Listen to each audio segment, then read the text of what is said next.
Welcome my dear students. शिक्षा के उद्देश्य पार्ट 1 में हमने शिक्षा के उद्देश्यों का वर्गीकरण समझा था, जिसमें शिक्षा के उद्देश्यों को 4 प्रकार से वर्गीकृत किया गया है। पहला प्रकार है शिक्षा के विशिष्ट उद्देश्य, दूसरा प्रकार है शिक्षा के सार्वभौमिक उद्देश्य, तीसरा प्रकार है शिक्षा के व्यक्तिगत उद्देश्य, चौथा प्रकार है सामाजिक उद्देश्य। तो पहले 2 उद्देश्यों को हमने समझ लिया था, जिसमें से शिक्षा के विशिष्ट उद्देश्य का अर्थ है किसी असामान्य उद्देश्यों की प्राप्ति करना। शिक्षा के विशिष्ट उद्देश्य कौन से होते हैं? जिनसे असामान्य उद्देश्यों की प्राप्ति होती है। इनका निर्माण विशेष परिस्थितियों में किया जाता है। ये लचीले होते हैं, अनुकूलन योग्य होते हैं और परिवर्तनशील होते हैं। जैसी परिस्थिति होती है उसी के साथ अनुकूलन करने योग्य होते हैं और उसी के अनुसार परिवर्तनशील होते हैं। उन्हें कैसे भी परिवर्तित किया जा सकता है। और दूसरा हमने देखा था सार्वभौमिक उद्देश्य। तो हमने समझा था कि सार्वभौमिक उद्देश्य का अर्थ होता था ऐसे नियम जो सभी जगह लागू हो जाएं। सार्वभौमिक का अर्थ होता है सभी जगह, अर्थात सार्वभौमिक उद्देश्य वे उद्देश्य हैं जो पूरी मानव जाति पर लागू होते हैं। तो सार्वभौमिक उद्देश्य में कौन कौन से उद्देश्य आते हैं? एक आपका आता है शारीरिक विकास, मानसिक विकास, बौद्धिक विकास, समाज की प्रगति की भावना विकसित करना, प्रेम और अहिंसा की भावना विकसित करना आदि। अब हम लोग बाकी 2 वर्गीकृत जो प्रकार थे, व्यक्तिगत उद्देश्य और सामाजिक उद्देश्य, उन्हें समझने का प्रयास करते हैं। तो व्यक्तिगत उद्देश्य क्या है? तो इसमें शिक्षा का इतिहास देखने पर यह पता चलता है कि प्राचीन काल में व्यक्ति के विकास को शिक्षा की प्रक्रिया में प्रमुखता दी जाती थी। शिक्षा का जो मुख्य उद्देश्य था वो व्यक्तित्व का विकास करना था। पहले शिक्षा गुरुकुलों में दी जाती थी। प्राचीन काल की जो वैदिक कालीन शिक्षा थी वो छात्रों को गुरुकुलों में प्रदान की जाती थी। तो गुरुकुलों में छात्रों के व्यक्तित्व का निर्माण किया जाता था। लेकिन आजकल व्यक्तिगत उद्देश्यों की व्याख्या शिक्षा शास्त्रियों ने अलग ढंग से की है। जैसे शिक्षा शास्त्री नन के अनुसार मानव जगत में पुरुषों व स्त्रियों के स्वतंत्र व्यवहार के बिना कोई भी हितकारी भाव पैदा नहीं हो सकता। अतः शिक्षा की व्यवस्था ऐसी की जाए जो सत्य के अनुकूल हो। मौलिक विकास के संबंध में इन्होंने कथन दिया है कि शिक्षा को ऐसी दशाएं उत्पन्न करनी चाहिए जिनसे व्यक्तित्व का पूर्ण विकास हो सके।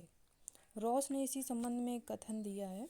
तो रॉस के अनुसार शिक्षा के व्यक्तिगत उद्देश्य का अर्थ जो हमारे स्वीकार करने योग्य है वह केवल यह है महत्वपूर्ण व्यक्तित्व और आध्यात्मिक व्यक्तित्व का विकास। तो व्यक्तिगत उद्देश्यों से अभिप्राय है व्यक्तिगत उद्देश्य में केवल 2 पॉइंट महत्वपूर्ण हैं। 2 चीज़ों का विकास बताया गया है। एक बताया गया है आत्मा अभिव्यक्ति का विकास। फर्स्ट पॉइंट है आत्मा अभिव्यक्ति का विकास। दूसरा है आत्मबोध। तो व्यक्तिगत उद्देश्य का नाम आता है तो हमें केवल 2 ही उद्देश्यों पर ध्यान देना है। एक है आत्मा अभिव्यक्ति का विकास और दूसरा है आत्मबोध करने में सक्षम होना। अब यहाँ पर आत्मा अभिव्यक्ति से अर्थ है आत्म प्रकाशन। आत्मा अभिव्यक्ति का क्या अर्थ है? आत्म प्रकाशन। और आत्म प्रकाशन का अर्थ है अपने आप को व्यक्त करना। वहीं पर जो दूसरा पॉइंट था आत्मबोध, तो आत्मबोध का अर्थ है स्वयं के बारे में जानना। इन दोनों के बिना मानव कुंठित हो जाता है। मानव भावना अभिव्यक्त नहीं कर पाता, अपने आप को समझ नहीं पाता, तो उसका जो व्यवहार है वो कुंठित हो जाता है। कुंठित का मतलब उसका जो विकास है वो ठीक ढंग से नहीं हो पाता है। व्यक्तिगत विकास महत्वपूर्ण है क्योंकि व्यक्ति समाज का आधार है। जैसा व्यक्ति होगा वैसा ही समाज बनेगा। अतः व्यक्ति की अंतर्निहित शक्तियों का विकास होना आवश्यक है, जो कि शिक्षा के द्वारा ही संभव है। क्योंकि शिक्षा का अर्थ ही होता है आत्म शक्तियों का विकास करना या अंतर्निहित शक्तियों का विकास करना। दूसरा पॉइंट है कि संसार में व्यक्ति के अच्छे प्रयासों द्वारा ही उसकी संस्कृति की उन्नति होती है, जो कि शिक्षा के द्वारा ही संभव है।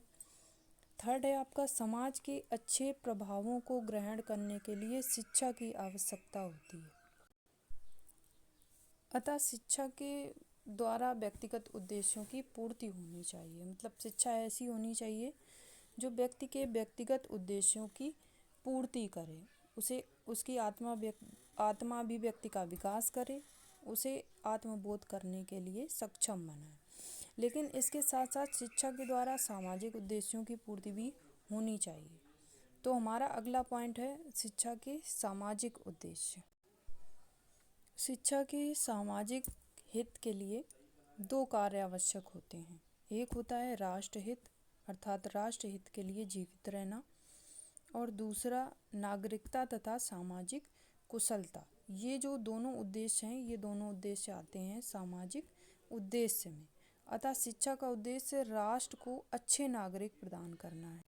अतः शिक्षा का उद्देश्य क्या है? शिक्षा का उद्देश्य है राष्ट्र के लिए अच्छे नागरिकों का निर्माण करना। मनुष्य एक सामाजिक प्राणी है और समाज के बिना उसका कोई अस्तित्व नहीं है। समाज से ही सभ्यता और संस्कृति का जन्म होता है और समाज ही सांस्कृतिक परंपराओं की रक्षा करता है। समाज के द्वारा ही हमारी जो सांस्कृतिक परंपराएं हैं उनका एक पीढ़ी से दूसरी पीढ़ी में स्थानांतरण होता है, अर्थात ये एक पीढ़ी से दूसरी पीढ़ी में बनी रहती है। जो हमारी सांस्कृतिक परंपराएं हैं उनका ज्ञान हमें शिक्षा के द्वारा ही होता है। अतः समाज के हित के लिए और समाज की उन्नति के लिए नागरिकों को समाज हित की शिक्षा दी जानी अनिवार्य है।